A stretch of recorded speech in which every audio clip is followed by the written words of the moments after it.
Ryan Gilyeat, welcome to Mold Week on Women's Wellness Radio. Hi, thanks for having me. Yeah, I'm excited to have you here. I know you're super busy fixing all the water damage that's going on in Portland, Oregon. So I really appreciate you taking the time to just educate on this wider level about how to remediate a home that's been water damaged. So, wonder if you can get us started just talking about how you got into this field, and you seem to be very passionate about this field. So, I just like to hear more about your story. Cool. Um, well, I, it all started, I guess, back in high school. My friend's dad owns Chem Dry Carpet Cleaning, and I started cleaning carpets, just helping out. And I got really good at it because I am passionate about everything I do, and I love working hard and taking care of customers, and the instant gratification of doing something good and having people be excited about that. I graduated into other things, got into water damage restoration. During that time, I was going to school. I wanted to be a forest ranger. I wanted to be a real estate agent. I wanted to be a biologist. I wanted to do all these things, but I kept on ending up working harder and longer. And it's just an industry where I felt that there was a niche and somewhere where I could make a difference and make a good living doing it. And I decided to go for it. So Mm. I worked for a couple of franchise companies. I worked for Service Master, ServPro back in my early days and learning the water and mold world. And then on my 26th birthday, I broke my leg, and my boss told me I couldn't come back to work until I could carry a fan. And I was kind of insulted because I grew this company massively. Mm. But I decided to put all my eggs in one basket, and I bought a carpet cleaning van. And that was in October of '07. And by December of '07, I owned Oregon Restoration and started cleaning carpets and let people know that I would do water and mold, which I wanted to eventually become a water and mold only company. But it takes time to build a reputation. And in this industry, most leads come spoon-fed from insurance companies. So your client is the insurance company. Reputation isn't the biggest important thing because you're going to get the work no matter what. Online, there's review sites like Angie's List and Home Advisors and now Yelp and Google that start reviewing companies, and you can't hide from that. You are who you are. And so I wanted to be the best company in town. And I studied, I traveled the country and took every water damage and mold course I could take. And I became Portland's only certified master water damage restorer through the IICRC. And through the last 10 years, I've been building this company to be the baddest mamma jamma in the area. I take a lot of pride in my work. I'm very hands-on. I'm here every day. All my guys are trained. They're all keyed into being the best customer service quality guys on the block. And they are. I love my guys. And that's who I am. That's why I'm here. And this is what I do every day. I love it. Well, you get to be a rock star this week in Mold Week because we are just celebrating people who are helping with this understood, how do you say, little understood issue of mold and water damage. So I think this is so important. As someone who's been affected by it, I know the damage it can do to your health. And an early step to take when you have water damage is to remediate your home. It's so important to do it properly. And I think it's important to know it's not just an aesthetic issue or like a just get her done issue. It can become a really big health issue if it's not done right. So, everyone values their health, or they do when it goes. It's So, their health and their home, the two most important things to them most of the time. that's really true. So we kind of got inspired to do this because of the hurricanes. You're in Portland, where I used to live, where my water damage happened. So not so much hurricanes there, but lots of water, Lots of certainly. water and lots of mold because it's a wet, damp area. Yeah. So I'm just kind of curious, like the types of cases you see. Like, are they heavy rains or burst pipes? Like, what's kind of the ratio of things you work with? As far as variety, we do see it all. I mean, from frozen pipes to exploded appliances to CPVC was a really big building plumbing product. in the 90s and 2000s, and the elbows are going out. They're causing all sorts of water damages in people's homes, toilet overflows, fish tank leaks, rain flooding in people's driveways into their house, everything. Okay. And my thing that I had in Portland was, well, two things I think it turned out to be. One was like gutters not aligned right and getting water leakage into the basement. And then our former owner installed windows incorrectly, so water was leaking in through the walls. Is that something that you see a lot too? Leaky basements are probably one of the most predominant things I work on. Okay. And they're really kind of frustrating because people want more out of their basements than what they should be. And you're working with a house that's built in 1925 in a basically marshy area, and people in the boom start changing these unfinished spaces into finished spaces with drywall. And then, a couple of years later, when the cracky old foundation leaks, as they're just bound to do it, they get water damage. And oftentimes in a basement, it's not found right away because it's inside the wall, it's behind the base trim, it might be behind a cabinet, and you don't notice it until it's a moldy mess. And with foundation leaks and window leaks, things like that, those are considered slow leaks, and they do cause the more extensive damage like mold. And consequently, that insurance companies don't pay for slow leaks. So this is always an issue that comes out of the homeowner's pocket, and in which case you're out there trying to measure contractors to take care of you, and that's where you experience your issues. Yeah, you're paying out of pocket. And the insurance adjuster we had on, he talks about it. Like, there's maybe cases where you could get a little money, it sounds like, for a slow leak. I mean, they certainly weren't offering us any money, but we didn't have an adjuster kind of fighting for our cause. And yeah, we had drywall, we had carpet, we had so much stuff in that basement too. We had to get it out to remediate. I think you're right. I think a basement, now my opinion of basements is like, do not enter. I was just at my aunt's in Canada, and she's like, oh, do you want to go to the basement? I had to make a phone call. They have a finished basement. I went down there and I went right back up because I'm very sensitive now to the musty, moldy smell, and they may not be, but yeah. It seems like people who have had their health impacted from mold become more aware of it. And when you're in a new place that has it, your body will instantly tell you it's there. And you're like, nope, I'm out. Yeah, exactly. So let's talk about the difference between slow leaks. You said they can do more damage than like a toilet overflowing or a fish tank exploding or whatever. Yeah, I do think that's a bit of the silver lining, so to speak, about having one of these incidents is that you can address it quickly. So tell us more about that. Well, in the water world, there's two types of leaks, the slow leak and the sudden loss. And the reason why those are separated partially is due to insurance coverage, but mostly due because of the damage they create.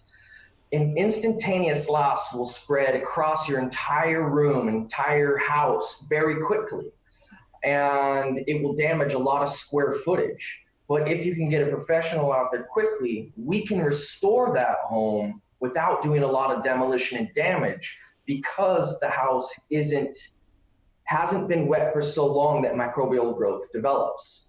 And we as trained professionals know how to dry it out, what moisture content each material needs to be to prevent microbial growth.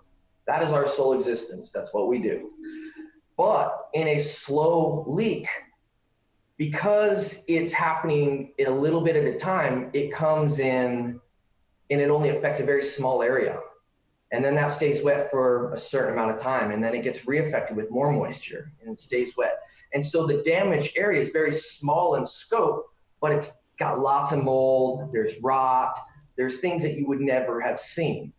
And that is the health concern. That's when you need to plastic off the areas and build containments and use air scrubbers and remove all the affected material and use personal protective equipment. And, I could go on. That's the main differences. One, the slow leaks are typically a health and structural concern, where a sudden loss can be quickly cleaned up with minimal damage, unless it's a sewage instant loss, and then that's bad too. Yeah, that happened to a friend of mine recently. I was feeling so bad for her. So you're saying in a sudden loss, you potentially don't have to take out floors and drywall and stuff if you can dry it fast enough? Yes, there Okay. are certain things that have to be done no matter what. If vinyl gets wet, it has to come up because the water wicks around it absorbs into the particle board underlayment, and then the vinyl is now a vapor barrier and it won't evaporate. The water Okay. stays in that particle board and it gets nasty. The back of the vinyl has paper backing, it gets bad. On drywall, when you have an exterior wall affected and it's been a pretty significant amount of water, you should, according to code, take the drywall off at a 2-foot flood cut to make sure that the insulation inside the wall gets dried and the bottom plate gets dried. Interior walls, typically we remove the base trim at the least to make sure that we're drying the base of the drywall and getting air to the bottom plate that the drywall is adhered to, because the base trim creates a sandwich and doesn't allow that base of the drywall to dry. With carpeting, we usually extract it. We'll probably lift the carpet, replace the pad, or remove the pad at that time and dry everything out, because the pad is usually just a nasty sponge. It's easily replaced and it takes too long to dry out. So we just get rid of it. And then we dry everything out in place right there. And then you get new pad, the carpet gets reinstalled and cleaned. You get the base trim reapplied and painted, new vinyl in. Those are usually the average repairs done on most water damages. The only time you can dry things out in place is when those type of materials aren't necessarily affected, or you can get enough heat on it immediately to pull that moisture out. Okay, and I think I've heard, is it like 24 or 4, how many hours can drywall be wet, so to speak, before it becomes microbial? The old rule used to be 72 hours. Okay. Every 72 hours, 3 days, a water category turns from clean to gray to black because the microbial growth that develops along that time frame. But they have since changed the rules as far as the exact 72, because sometimes there's already microbial growth there and things germinate a lot faster. And in some substrates, it takes longer than that. So they've done away with the 72 as a general rule, or a technical rule, but it is still a general rule and just kind of an industry standard to go by when classifying a water damage. That's really interesting. So yeah, with some of these sudden losses, like a fish tank thing, I could see you could get in there quickly. But we've been talking to some people in these hurricane areas, and they can't get in there, or they're not getting contractors quickly enough. So I'd imagine in those cases, there's more loss of drywall and materials. Would you say? Absolutely. In those particular situations, there is no choice but to do a flood cut. You get Okay. above the water line, you cut all the drywall off below that, you remove all the flooring material, and you get the house to raw framing below the affected material. Okay. And then you have to sanitize the framing because it's been sitting in flood water. I mean, there's all sorts of bacteria and contaminants in that water. And then you have to dry the moisture content of that framing to below 18%, because over 20% you can get structural rot or dry rot. So anyway, that's the point at which we would focus on as remediators to get it below 18%. At that point, it's dry. It's not going to grow any microbial growth. You can choose to sanitize it one more time. But then you can start the reconstruction process of putting new drywall, new flooring, building the house back together again. But you should never try and save anything that's been affected with flood water. Okay. Okay. That's good advice. So, yeah, I think you've given us some good tips for people who've been in a flood area. Do you want to give us some other, like, say someone's just had a sudden loss? We'll start with that one. Someone who's just had a leak or what have you, what should they do? Where should they start? It depends definitely on what's going on, but to minimize the amount of area that gets wet is in your best interest. So to throw a bunch of towels down, sheets, whatever you can do to contain the water to a smaller area, because then you have a smaller area to dry out later. If you can get a shop vac going and extract out the standing water, that's a good idea.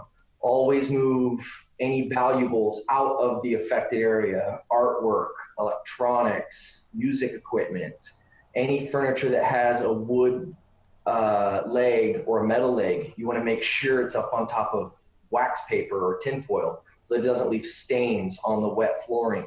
Oh, Um, okay. and then depending on the time of year, if it's, warm outside, I would say open all the doors and windows, because that excess water in your house is going to elevate the humidity. And then that excess humidity is going to absorb in the other absorbent materials in your house, like the wall boards, other artwork, books, and start damaging them. If you actually have a flood scenario, sandbagging the doors will prevent a lot of water from coming in if it's just, a few inches to a foot or something.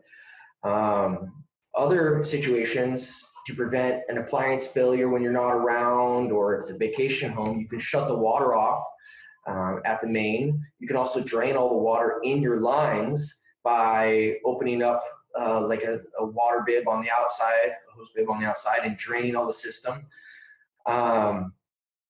You can make sure to close up the footing vents in the winter time, because the cold air gets into your crawl space and can freeze and break your pipes. So you want to make sure and have the crawl space footing vents clogged up. And then just make sure the water lines that you have exposed are insulated, and that will save a lot of issues right there. There's also an alarm you can buy and install and have put behind your appliances or in water prone areas that will send you an alarm to your phone and tell you there's water damage happening. Or they can also have an automatic shut off placed to your water main that the alarm will cause the shut off to shut, and that'll prevent a lot of damage. And there's a lot of water meters online. If you were to Google it, there's all sorts of them. But those Oh, are that's some. interesting. Yeah, we just got like a little one for under our sink that just makes a noise. And then I think same for, we got just our air conditioning installed, and they put one in the pan. So if the pan starts to fill, I think it just makes a noise, and then we're supposed to call someone. But that water one in our under our sink already went off. It turned out to be a small thing. I had like a bottle of vinegar or something that was knocked over, and so it was small, but it was pretty cool that it worked, because if that was the pipe leaking, yeah, we wouldn't have known, and it could have started to damage the floors and the drywall and all that. So Imagine if that was like a slow leak situation where it was like dripping, and it's not something that's a burst that you're going to see right away, but it affects that. And those slow losses are the things that cause the most damage. So if you had the sensor back there, and there was a slow leak, it would have prevented that. And what do you think about, just little things like people will say, well, what about if I have mold on my windowsill or mold in my bathroom, or like one person told me under her futon got moldy. Like, should people really be like looking out for moisture in those situations too? Excess moisture in a home is a huge problem. So mold only grows on wet organic material. So if you've got mold building up in your windows, you can slow that down at the very least by continually cleaning your windows.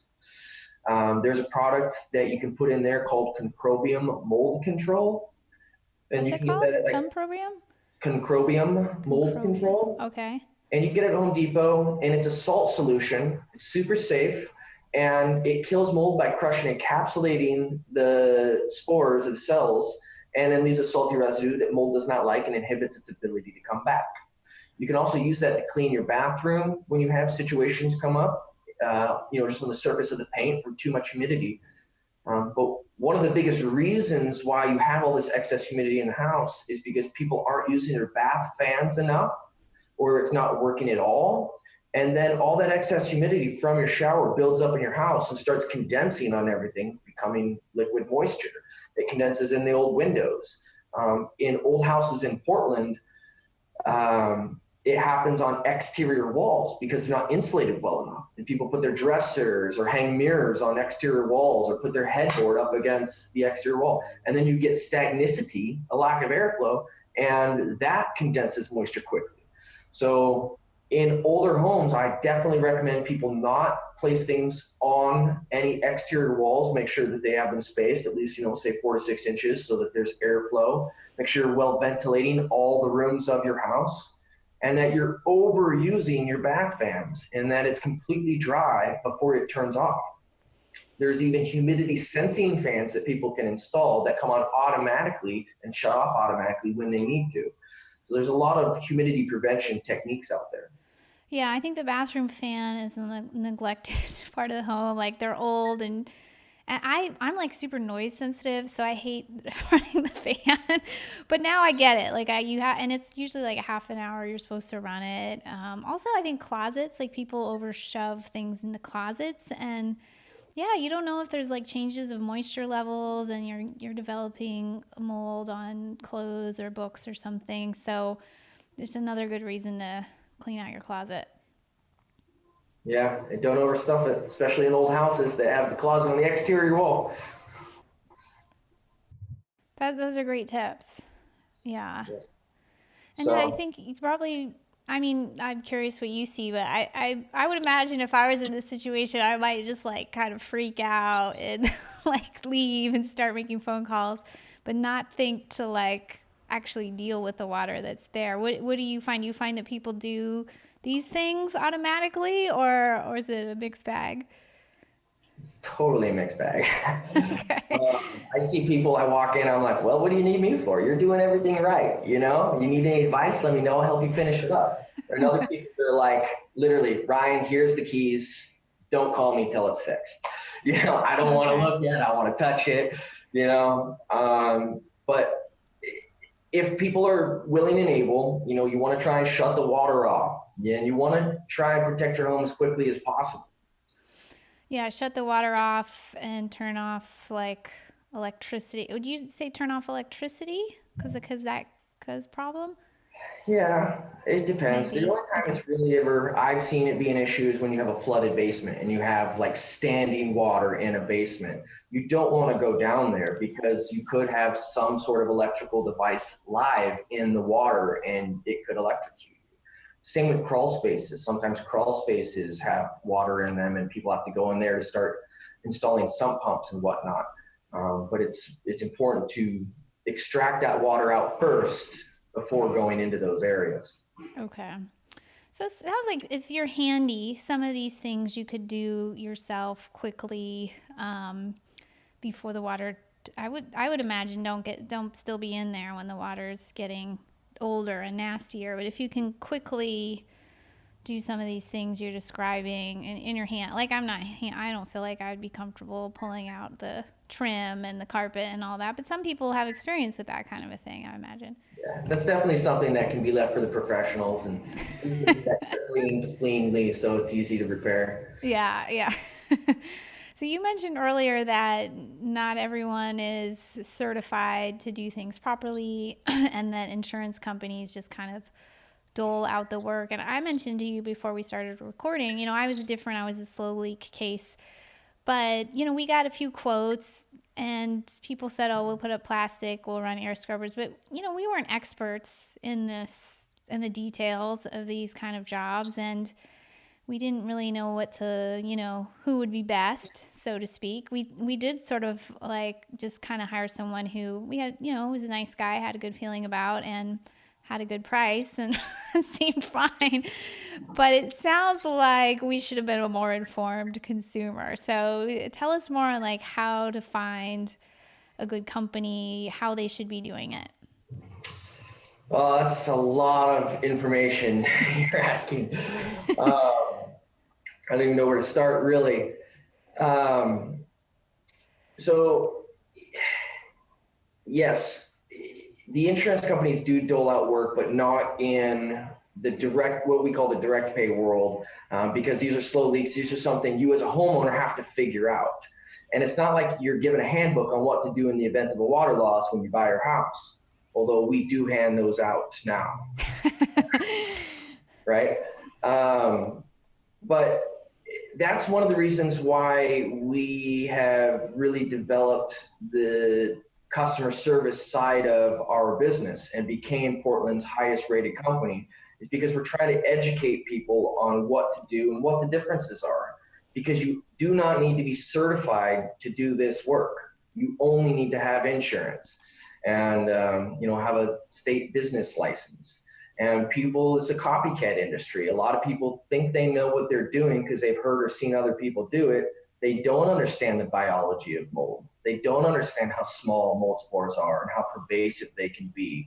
They don't know how to set up an air scrubber so that it's running under negative pressure. They don't know how to use the proper personal protective equipment so that they're not doing all the work in a dirty environment and then bringing that dirtiness right through your house, contaminating that space.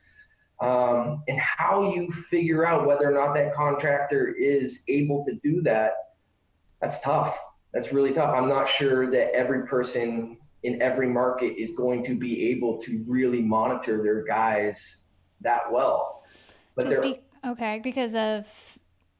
you're saying the workers, there's a weak link potentially with the worker actually following the protocol is one of the many places there could be. They're not trained.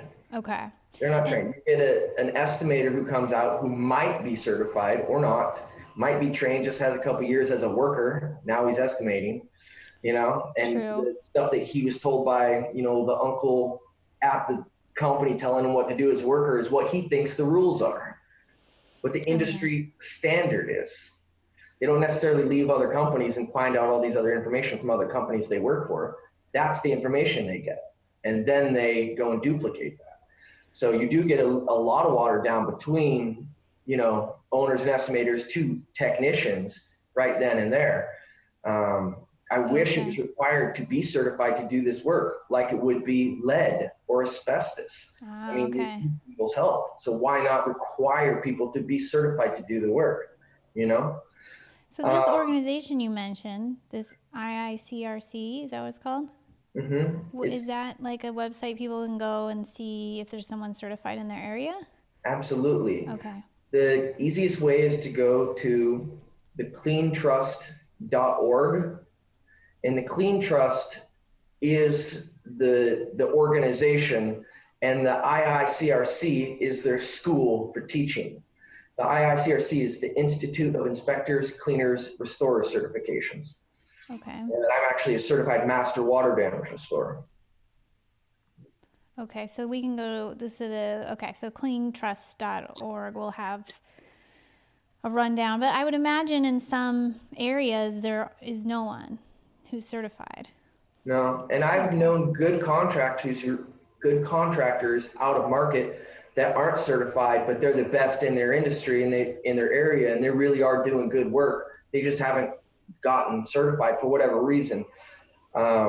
So there's two other ways that people can judge their workers and the contractors they'd like to hire. And one of those ways is by hiring a mold testing specialist or an indoor environmentalist or indoor environmental professional, and IEP, like Mold Testing Services of Oregon, the person you were talking about.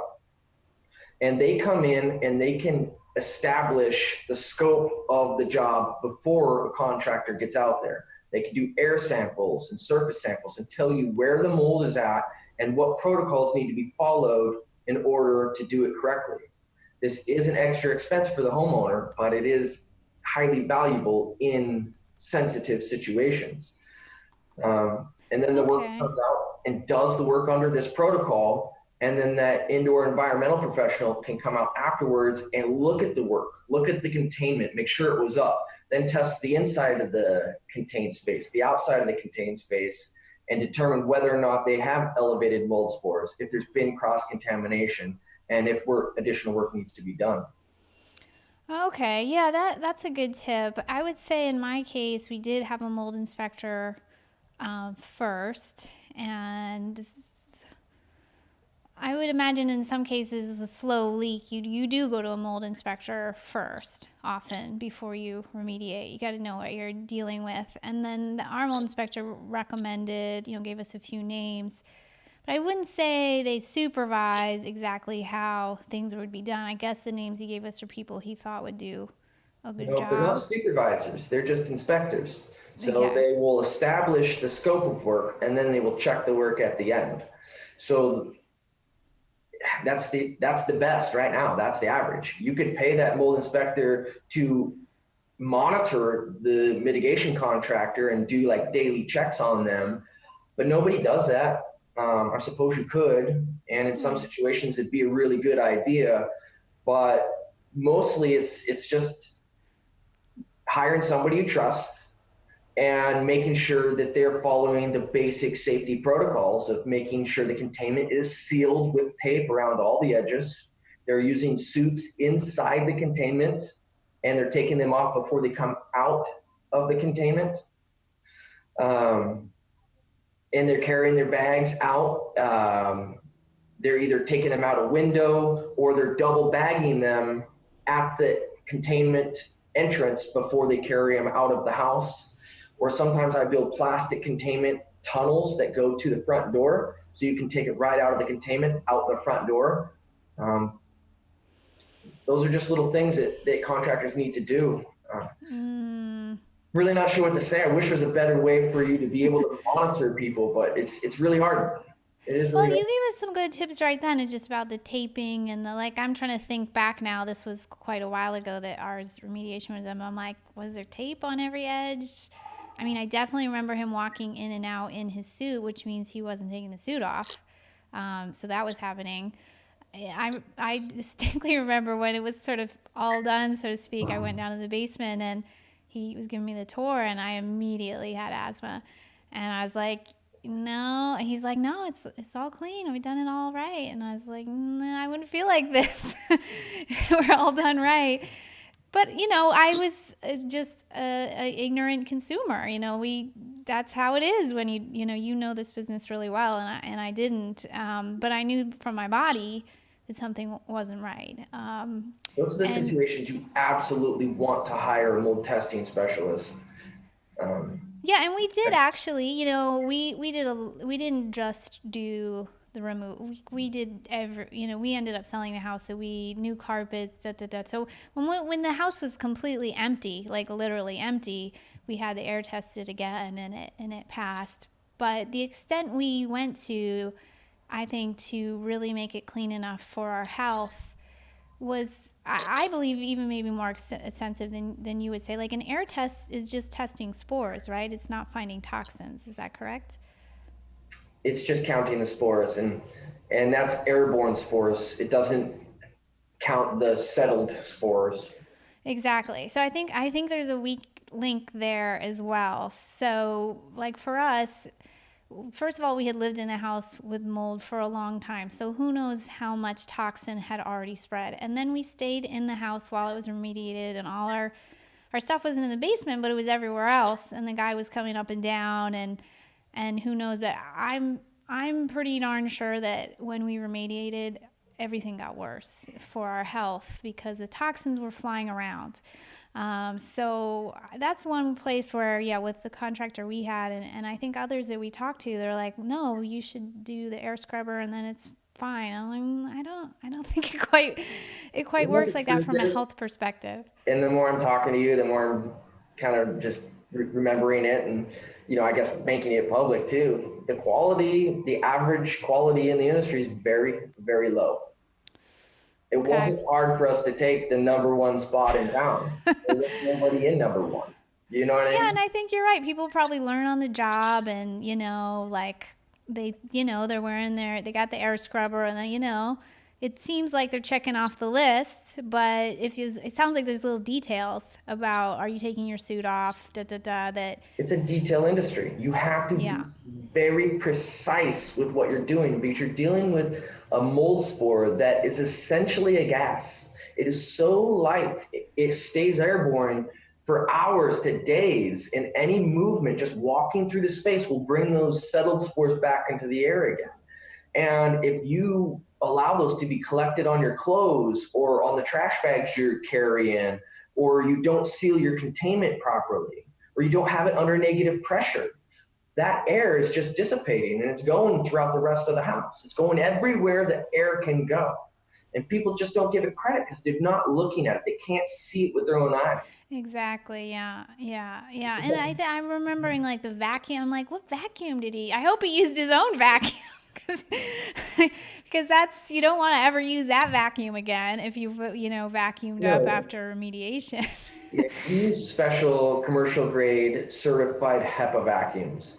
And they have HEPA filtration and they also have ULPA filtration, which is just a little step of higher in efficiency than regular HEPA. And that's how you can vacuum and collect the mold spores and they stay in the vacuum. They don't go through the vacuum like other just regular house vacuums or shop vacs would.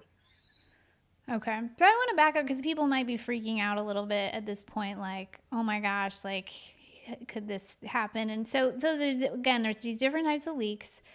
There's the traumatic, like hurricane, what do you call that? Flood water. Okay. And then there's what did you call it? The incident, the, I forget what you call it. Oh, sudden loss. Yeah.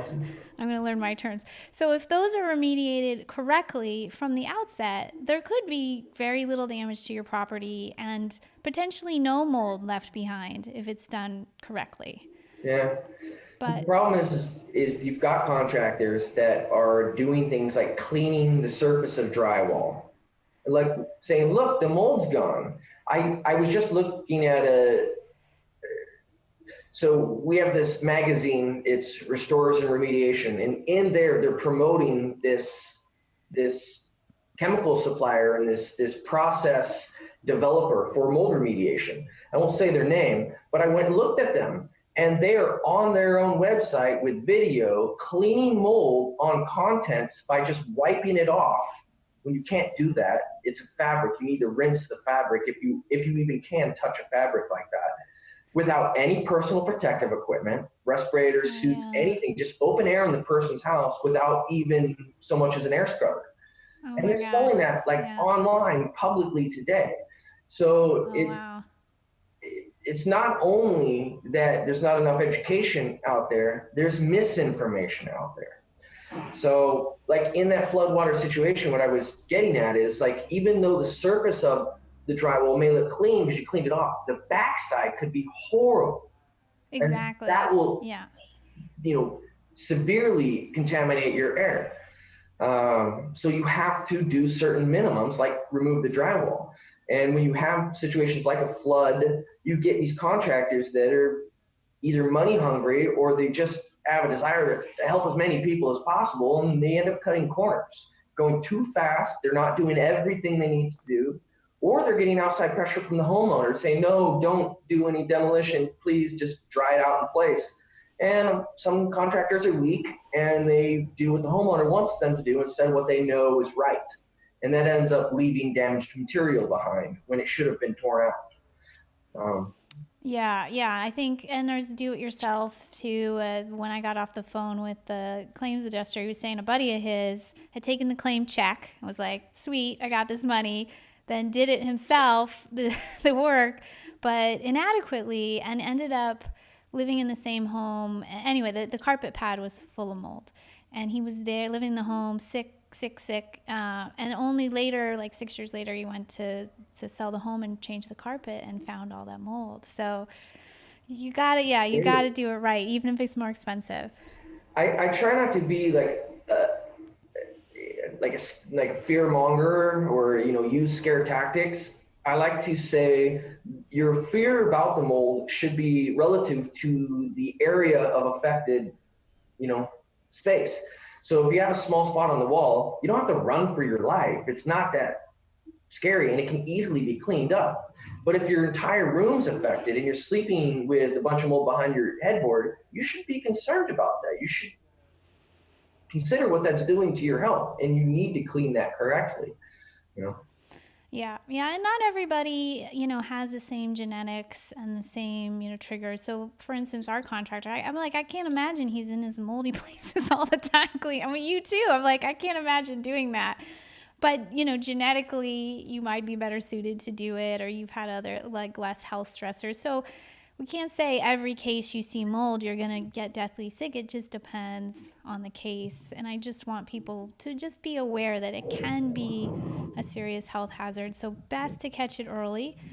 And I want to circle back to my case with the slow leak and the remediation because I think I'm just starting to put things together. I mean, we were in that house a long time. There were probably already mold toxins on our things, and there had been a new small like leak in our basement. So I think we had a fresh dose, and then we had the remediation, which, based on this conversation, maybe wasn't done correctly, and we definitely got worse. So I don't know if we could have saved our belongings if we had taken them out before the remediation.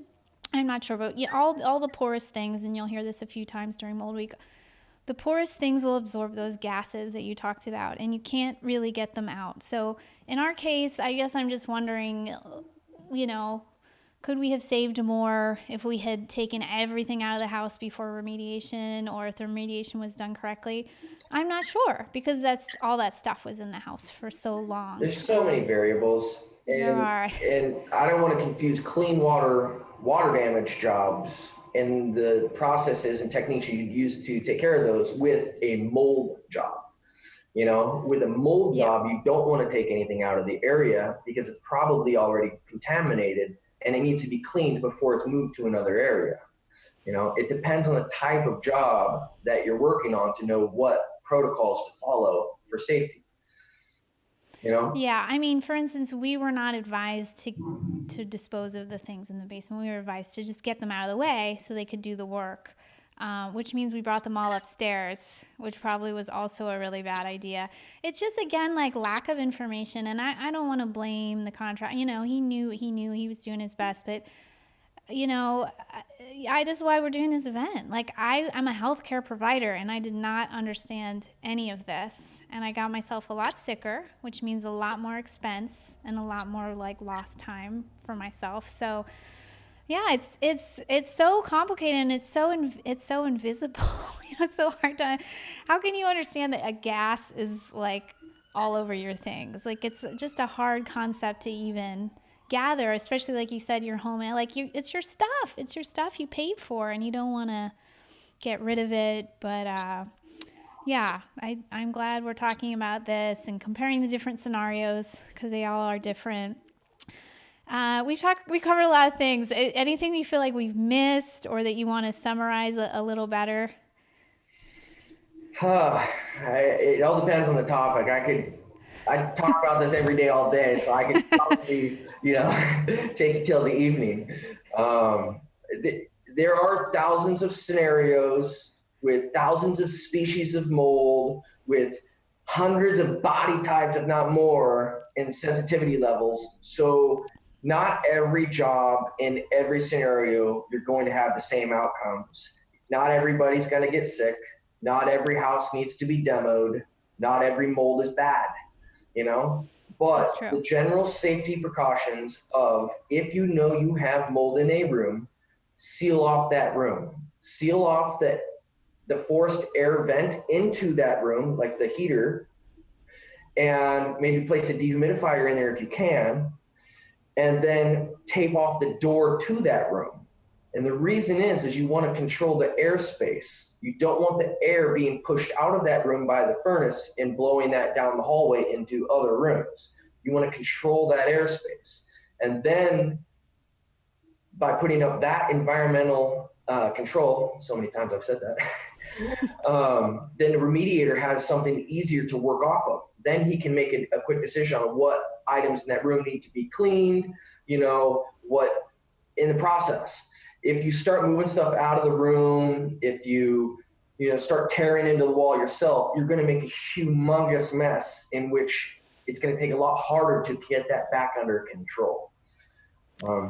Yeah, I remember at one point, we'd already spent so much money, and so my husband was like, "I'm gonna demo this little area myself." Yeah, I mean, he did do some things right. He had the suit. He was actually putting the bags out the window. But we found like a mother load of mold colony in this area that were we containing it properly? I'm sure we were not. We Yeah, don't like have your plastic unit training. barriers sealed off, and then an air scrubber next to the work being ducted out a window, so it's all negatively pressurized. Only clean air can flow in, no dirty air burps back out. That's the biggest problem. Even though his clothes and you know he had a respirator on, he's still wearing all of those mold spores, what's that guy, Pigpen from Peanuts, you know. That's so funny you said that. That's the exact analogy I made in my talk. Yeah, the No, and mold then is you're just walking hanging around with around. that, and you can't see Yeah. it, you don't realize it, but like these workers that don't wear the suits when they're doing the demolition professionally, they just get right into their car. Now the car is Yep. contaminated over and over and over again. It's just multiplying. And then they go home and they're starting to bring these spores to their own home. And then anytime there's just a little bit of water, mold sprouts up that much faster and easier because you already have all these seeds and spores ready to germinate it. Not to mention, you're constantly breathing a higher average of mold spores than you would in your everyday environment, which eventually starts to wear your immune system down, or affect Yeah. your family members differently than they affect you. Yeah, yeah, I remember that, some like my son was unaffected and my husband and I were. I'm glad you mentioned the ducts because I think that's important. If you get work done, you have to clean out, get some professionally, have the ducts cleaned, changing your air filters often. The clothes is true. I mean, eventually we became more aware. We were stayed in another house and we'd take our clothes off and we'd take showers but it took a while for us to learn and understand, and some damage had already been done by transporting ourselves. I mean, we sold both of our cars. Like, we ruined our cars. So, yeah, it's, if you can know first, it's obviously more ideal because when you don't know, you just end up, like you said, spreading it all over the place. And the amount of money it takes to clean it up when you've spread it everywhere is, it was like my salary for 2 years got put into, oh yeah, into all the mold related stuff. Yeah. So, I mean, we're lucky that some things worked out for us financially. We sold the home at a profit and that kind of, but if otherwise, if this had happened when the market was collapsed, we'd just be in deep, deep debt right now. I feel so bad for people like that and people Crazy. in your situation. And that's why I really love what I do, because this market especially needs a good remediator here, and it's a lot of gratification doing a good job and charging a fair price too. We're not the most expensive guys in town, even though I consider us the best guys in town. Yeah. It feels good to help people like that. Yeah, My maybe heart goes out.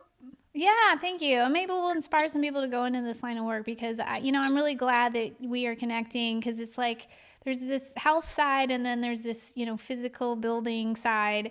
And we need to be talking and understanding each other, so that this is more coordinated Health and industry and the food industry. yeah, exactly.